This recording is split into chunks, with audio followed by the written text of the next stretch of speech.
From the studios of Tucson Business Radio X, recorded in the Stewart Title corporate offices on Broadway, you are now listening to The Mark Bishop Show. And now here's your host, Mark Bishop. And welcome to another Mark Bishop Show in these trying times. But it's interesting to come across interesting people and what they're doing, different things what they're doing. And that's what I try to do with this show, to bring to you.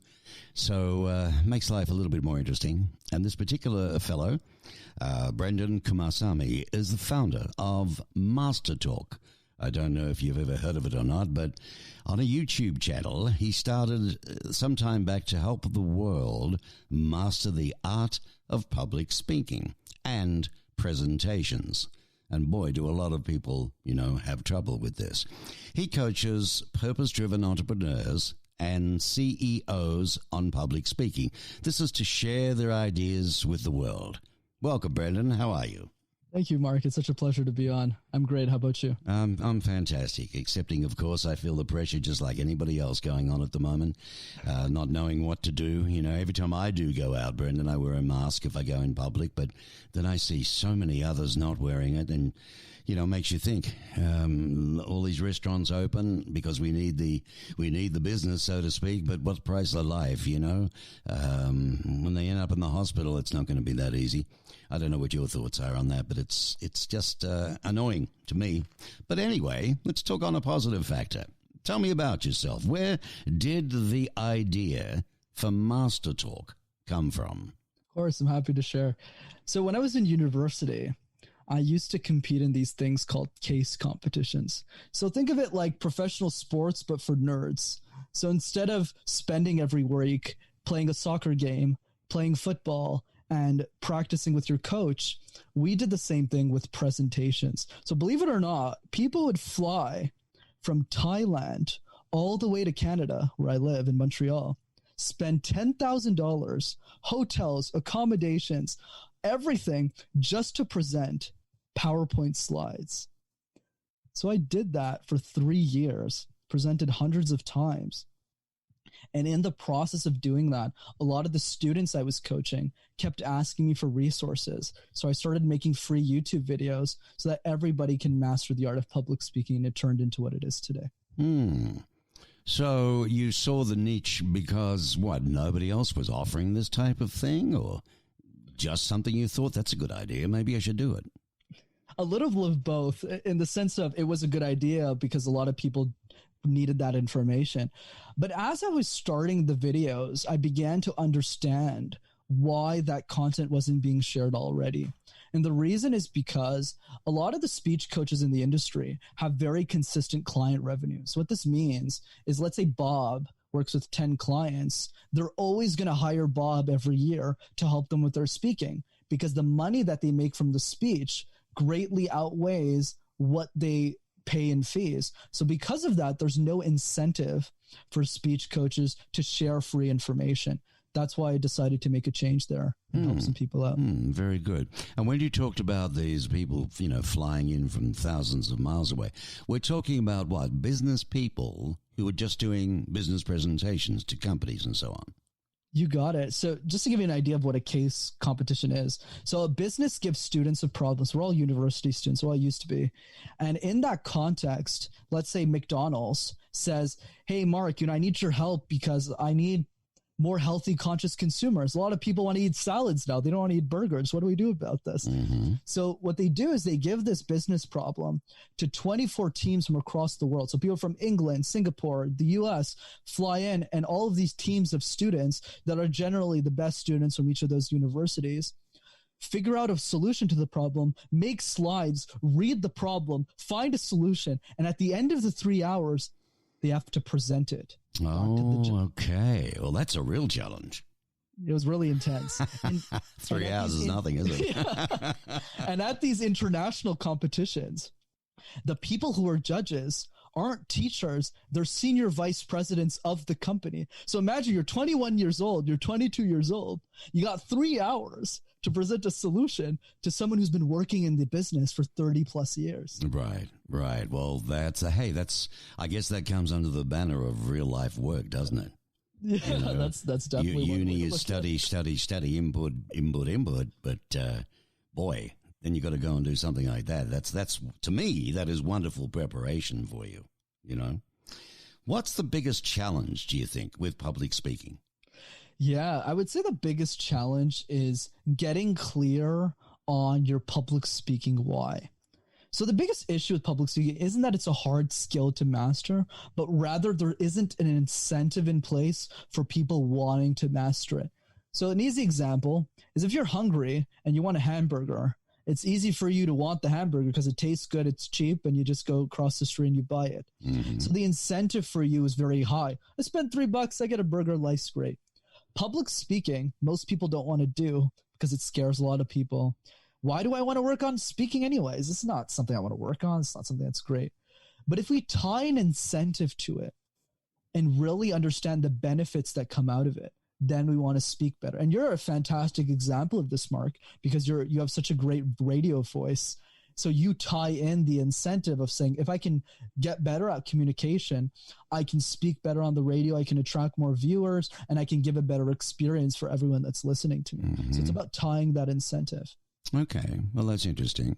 Yeah, I mean, my career was, I started very young at radio school in Melbourne, Australia, with the Lee Murray Players. As a matter of fact, he was the guru at the time of getting guys into radio. And that's what I really wanted to do. And I ended up going for 5 years, night after night, while my buddies were out partying and having a good time. That was my university.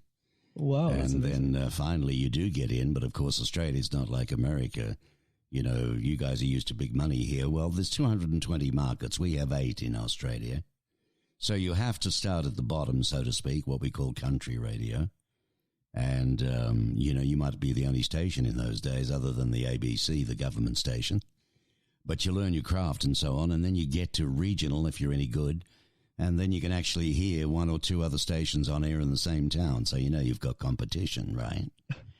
And then, of course, every kid's dream is to make the big league. What we call the big league was the Cap Cities and my hometown, Melbourne, Australia. But I did work all over Australia, both in radio and television. I did it all in radio and decided I wanted to do TV. And then I was told, well, you're going to have to go through it all again. And I said, what, out in the bush? Poor money, pathetic cars, living in caravans, all this stuff. Well, do you want it or not? Yes, I do. Then go do it. So I started all over again, and I had a wonderful career in television as well. So, but not many do the both, you know what I mean? But that was a drive. That was a something that, I really wanted to do. And I'm a great believer of doing what you love in this life because that's what you're here to do. The money will come. But it's fascinating. So I appreciate in what you've done with that. Well, what advice then? Let me ask you this, Brendan. What advice do you have for the world? Yeah, and before I get that, I just want to acknowledge you for the amazing career you've had. I think I should be the one interviewing you, frankly. But but I would say, so I just want to put that out there. The advice that I have for the world, building on what you were saying, kind of tying a bow to this conversation, is learning to be more insane.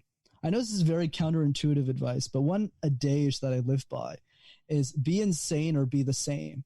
So to people like us, Mark, what you're doing, what I'm doing seems perfectly normal. Oh, Mark's just, sweating every day of his life to get into radio school to hopefully make it to regionals and do all this stuff. In the same way you look at me, oh, Brendan's just building a YouTube channel, no big deal. But everyone else around us, when they look at that, they go, that's crazy. Mark, what are you doing? You had such an established career in radio. You made it to the big leagues. Why are you starting all over again? Are you crazy? Are you insane? There you go, right? Because it's something we can do when we retire. I mean, I'm still at it, and this channel that I have is a business.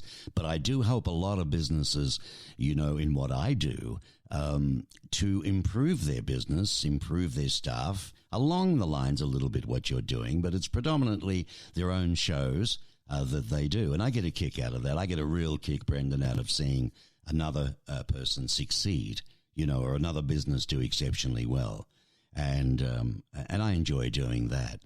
So advice for the world. Okay, one thing. What should we start practicing tomorrow, do you think? If someone was listening now and they said, well, okay, well, what do I do for public speaking? What can I start with tomorrow? Right. I think the biggest thing that you can do is 2 things. First one is getting clear on why you want to master communication. If it's just to get the next promotion at work, you won't last long.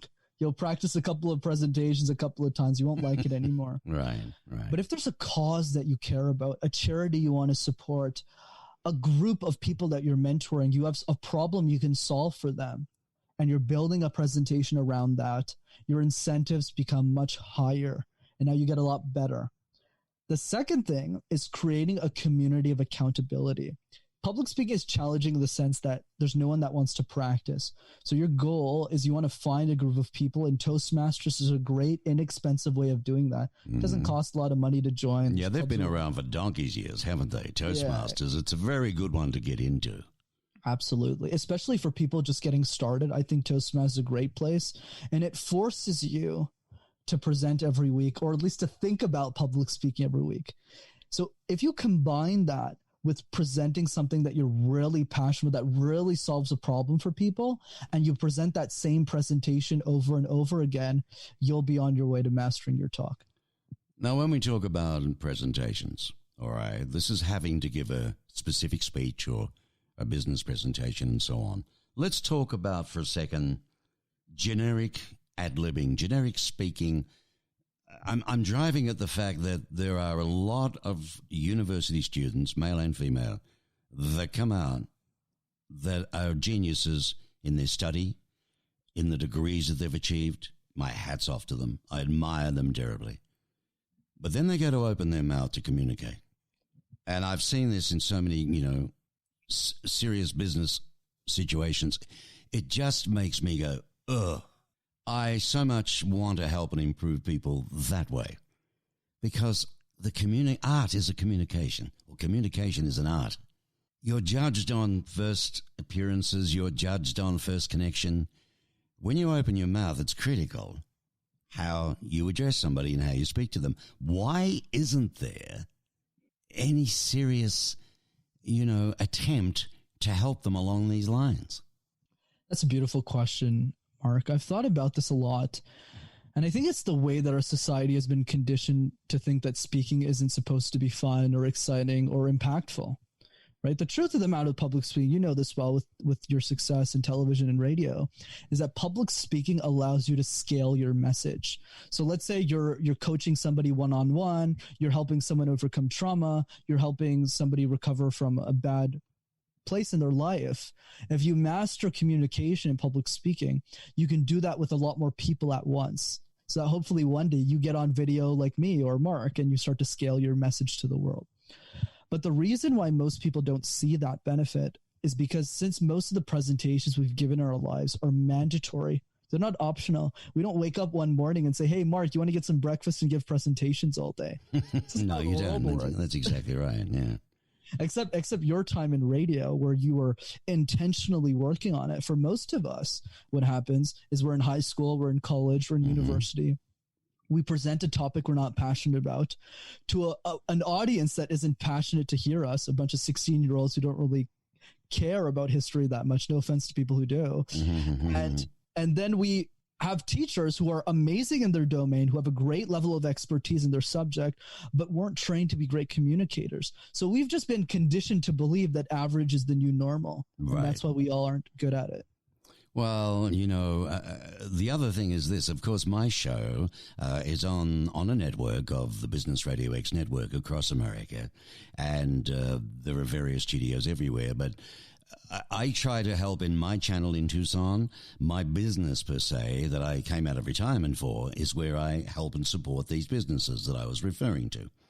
And another reason I share sometimes with the CEOs and the board, they say, look, you mightn't think you want a podcast. You mightn't think you want to do a particular show, but let's look at your executives. I mean, you're counting on them to travel. You're counting on them to go to other countries, other states, do business. You're counting on them to be able to be confident in themselves when they speak. This is a perfect way for you to do it. Not everybody is born to do it. Not everybody's born with a gift, and not everybody is born with that, as you say, that motivational spark within them to want to do that. But I just honestly believe that there's room for it where more people should do it, to be clearly understood. Don't you think? I absolutely agree. And just to paint a picture to this, it's not about speaking to thousands of people. And you know this. No, it's not. But I want, like, just let's think about it from a different perspective. If you're, you're a 16-year-old kid, or even just someone who's presenting to 10 people, 5 people, or even one person, and you're able to clearly communicate a new thought, a new idea, and a new way of looking at the world, that's enough to change the world. But we all get mixed up in these numbers with social, and I'm guilty of this being in this generation. Oh, you need 1 million followers to be listened to. Yeah, The truth of the matter is you're better off having 10 people who are listening to every word that you're saying and taking action on it than having 1 million people who don't really know who you are and what you're about.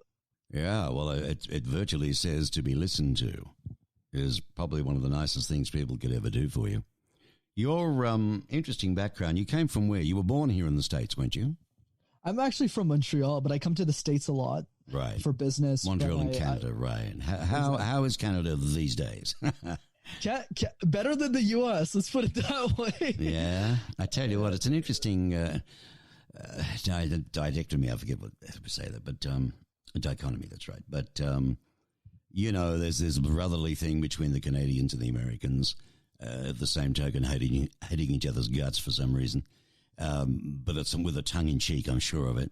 Whereas you get in Australia and New Zealand, it's the same thing. The Kiwis across the pond over to Australia. But we're all part of the Anzac. We all bleed the same on the many beaches that the Americans have had their wars in, that we support and be part of as well. So the Aussies. But, there's a thing like that. And it's interesting, really. I've never been to Canada, but I've seen beautiful pictures. It seems to be a very pretty country. Darn cold at the same time, but pretty. Yes? Absolutely. You're definitely on the money on that one. So you stay indoors a lot? Oh, yeah, especially during these times. I'm unfortunately in Montreal, which happens to be the epicenter for this whole situation. So I've been indoors for quite some time. It's like New York City in the U.S. Yeah, it's pretty bad. 3 months. We've just had here in Tucson a spark up again, a flare up, if you like. And that's not tongue-in-cheek. We've also had massive fires here in Tucson. We don't normally get very close to a lot of homes and so on. But we were in a bubble for some time. You're looking at the news every night and hearing whatever you're online, and you're seeing that poor New York, what it went through, and all that side, the eastern side of the States. And we were in a sort of a bubble. No one was getting sick. It was good. If at all, maybe it won't get to us, all across to the west. So help me, Bob, now, bingo, California, us, and other states around us, boom, we've got our hospitals are just chock-a-block at the moment. So, it's been an horrendous time again for businesses and so on. People are scared. They really don't know which way to go. Am I going to reopen again? Can I afford to reopen again? Is it worth opening again? And so on and so on. So it's a very fearful time. And I think it's times like this that I think, faiths are restored, and I think faith in human nature can be a little better, dealing with other people. And, although you can't, people are still socializing. You can still socialize 10 feet apart, I guess. But, I think it's caring more about your neighbor than we ever did before. So there we go. So in parting, now, tell me about the YouTube channel. Yeah, of course. So Master Talk is just a group of videos where I share all of my best public speaking content. There's no paywall or anything. So if you're someone who wants to share your ideas with the world and master communication, especially now since we cannot really get outside, it's a productive way for you to master communication. If you have any questions, don't be shy to reach out. I'm at Master Your Talk as well on Instagram. All right. And the name of the show is called what? It's called Master Talk in one word. And how does one find it on YouTube? You just go to www.youtube.com. Yeah, exactly. Then you just type Master Talk and I should pop up. And there you go. Bob's your uncle, as they say. Very good. Very good indeed, my friend. Nice talking with you, Kumara. Brendan. Kumarsamy. There we go. Kumarsamy. That's Indian, isn't it? Close enough. Sri Lankan. Sri Lankan, I beg your pardon. There is a difference. Oh no, there's a big difference. I understand that. There we go then. All right, my friend. Good luck with what you're doing, and I hope it gets stronger for you. Career-wise, what do you think you're going to do now for the rest of your life? What would you like to do for the rest of your life? Yeah, it's funny. If you asked me this question 2 years ago, I would have told you I wanted to be a senior level executive at a corporate firm or something. Mm-hmm. And I think what changed for me, Mark, was I transitioned my life from what can I do with the money in my pocket to make an impact to what can I do with my time and expertise. And I kind of found myself in this weird wedge where I had been presenting so many times that I had this unique opportunity to educate the next generation of leaders, the next 15-year-old, or the next person who has a very successful movement, a nonprofit, but doesn't have the money to afford a speech coach. So my life's work is going to be Master Talk and sharing people's ideas to the world. So I guess the end game for me is to be the number one speaking coach. So hopefully I'll get there. Well, that's very nice. And indeed, giving, and not always taking, my friend. That's good karma. And I think something will, I hope it really does. Something great comes out of it for you. If you could wave the magic wand for me, I mean, I guess one wish in my, bucket list that I haven't achieved is to be able to go on tour and give talks. But you've got to have something that you're doing good for people. You've got to have something that I'm helping with. And apart from my media career, I have spent various times in sales and marketing, and against all odds, I've achieved, incredible things. So maybe there's something there, but that's boring. That's same old business. I'd love to do something spiritual somehow, some way. But yeah, you've got to have a book. I think you've got to have a book, good sales before you can get on any speaking tours. Before they even want you, they might pay you. But anyway, we'll see. That's a hidden goal. Listen, Brendan, lovely speaking with you. Thanks for taking some time out. It's been a pleasure meeting you. I'm going to be looking at your shows on YouTube, Master Talk, and I'm sure some of my listeners will as well. And I wish you well with your career. Thank you so much, Mark. It's been an honor and a pleasure.